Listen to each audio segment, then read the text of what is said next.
Hi ma'am, I am Christine Itata, the second reporter of Group 5. Legal arrangements.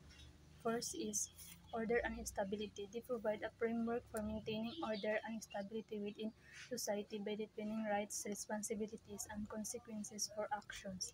So, nagbibigay ang mga ito ng balangkas para sa pagpangatili ng kaayusan at katatagan sa loob ng lipunan sa pamamagitan ng pagtukoy sa mga karapatan, responsibilidad at kahinatnan para sa mga aksyon at tinitiyak ang kaligtasan at seguridad ng mga mamayan nito. Second is protection of rights. They safeguard individual rights and freedoms, ensuring that everyone is treated fairly and equally under law.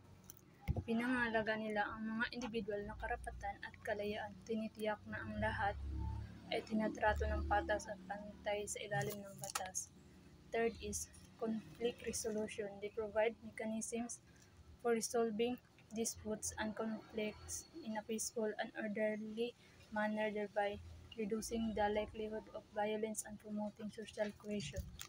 Nagbibigay ang mga ito ng mga mekanismo para sa paglutas ng mga hindi pagkakaunawaan at mga salungatan sa isang mapayapa at maayos na paraan. Sa gayon ay binabawasan ang posibilidad ng karahasan at itinataguyod ang pagkakaisa ng lipunan. Fourth is promotion of justice.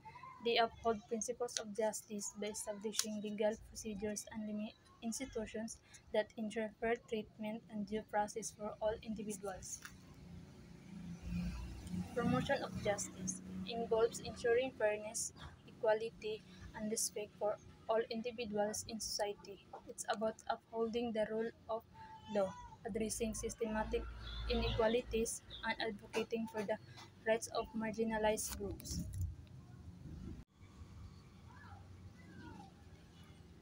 Number 5 is economic development. They create a conducive environment for economic activities by enforcing contracts, protecting property rights, and business practices which fosters investment and growth.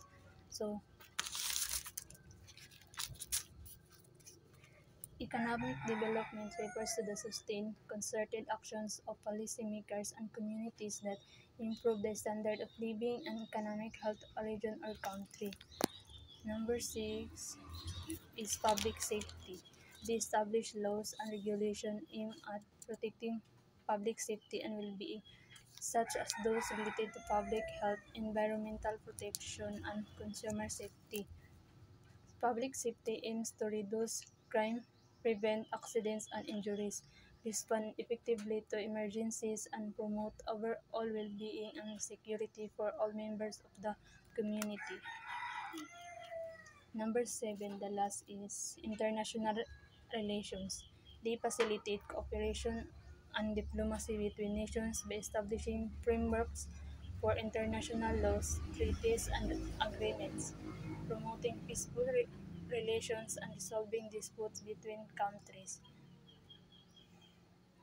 So, international relation is the study of interactions between sovereign states, international organizations, and non-state actors in the global arena.